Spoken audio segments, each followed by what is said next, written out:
couple of you had asked for an update, and I realized that's something I didn't do in yesterday's video. It's way overexposed. March of last year was when I was experiencing quite a few symptoms. I had gone to see a doctor, and in the first episode I had was in 2012, where I had been hospitalized for atrial fibrillation. My symptoms were on and off, but few and far between. Then end of February, beginning of March of last year, I started having frequent preventricular contractions up to within the thousands per day. Doctors had still said that that was within acceptable range. I was very uncomfortable, having quite a few abnormalities going on, and so I wanted to do some more research. When I figured out that it was entirely possible that I have something else going on, did some research, found out about mitral valve prolapse syndrome, MVPS, and it turned out I checked all the boxes. So since then, I've had a couple EKGs and a couple stress tests done with my doctor.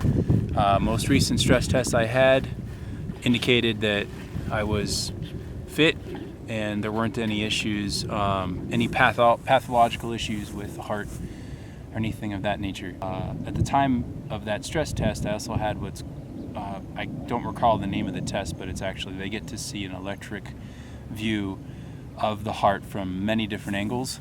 It's more advanced than your typical EKG. Had that done, and again, inconclusive, no other issues other than the minor regurgitation and mitral valve prolapse. Since March of last year, I've experienced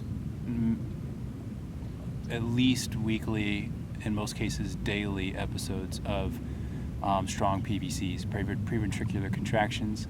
They tend to be predicated or spawned by stress, and they tend to last anywhere from 1 to 2 beats up to hours, and sometimes days at a time. I went to a pattern of having weeks of no preventricular contractions, and then a week of full preventricular contractions, and then 2 weeks of none, and then another week of full, and without any rhyme or reason. Oh, hold on.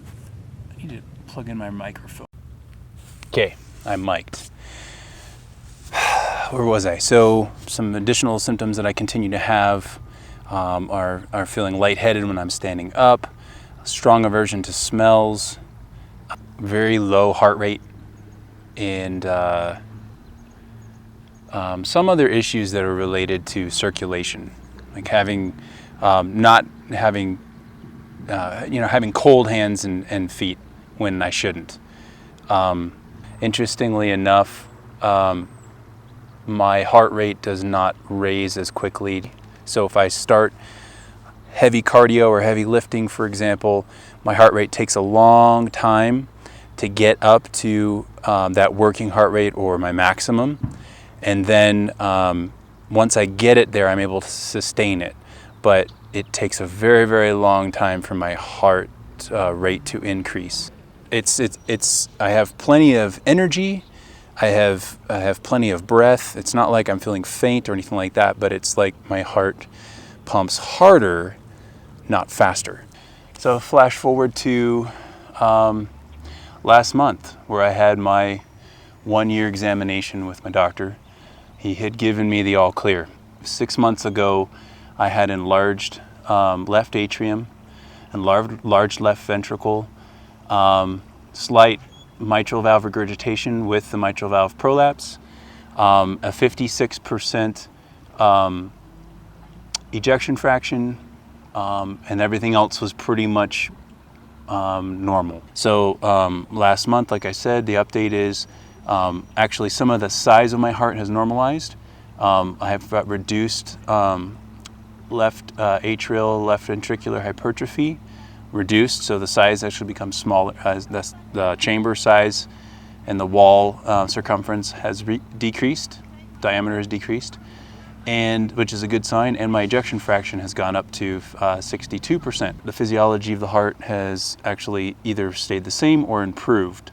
Now, one thing I wanted to tell you guys was I've actually changed my workout regimen. I'm still working out 6 days a week in the 15 to 20 rep range on most of my workouts, and I'm focusing more on endurance and less on powerlifting, power strength movements. One of the things that I'm consciously doing is not trying to leverage my diaphragm in my movements. Wearing a weight belt, cinching that down, creating that pressure in your chest definitely doesn't help. Is athletes who are heavy into heavy lifting and weightlifting and bodybuilding style training, that can tend to change the physiology of the heart. If you change the physiology of the heart, if you increase the distance between the two sides of the diameter of the distance of the mitral valve, you could hypothesize that the valve actually has to adjust by getting larger in order to accommodate that space, and as a result you may change the physiology. So it's just something to be cautious of. For those of you who are heavy lifters, maybe consider going on a conditioning program for a while and see if that makes a difference. Good things that have been working for me, things that I supplement currently in my lifestyle: magnesium, taurate, and a few other products. I'm going to be talking about those, and I'm not getting paid to endorse any of those products. Those are things that have been helpful for me, and I want to tell you guys about them. Magnesium, taurate, alfalfa, and CoQ10. And then also got a really cool product that I wanted to share with you as well, but it's something that I think all of you guys are going to be interested in. Man, when I don't have those symptoms, when I don't have PVCs, when I'm not experiencing, this is all episodic. It's not constant for me. I don't know if that's the same way for everybody. For me, it's episodic. The times that I don't, I can really tell that my system is calm. And I don't know if it's calm because I don't have the issue, or I don't have the issue because I am calm. But I definitely see the correlation in stress in my life. And I think that's one of the places where we can all benefit, is reducing our stress, reminding ourselves that this is a life-threatening condition. So that's it. Be well, be healthy. Be sure to share your comments down below, and let's help each other out, live happier, healthier lives.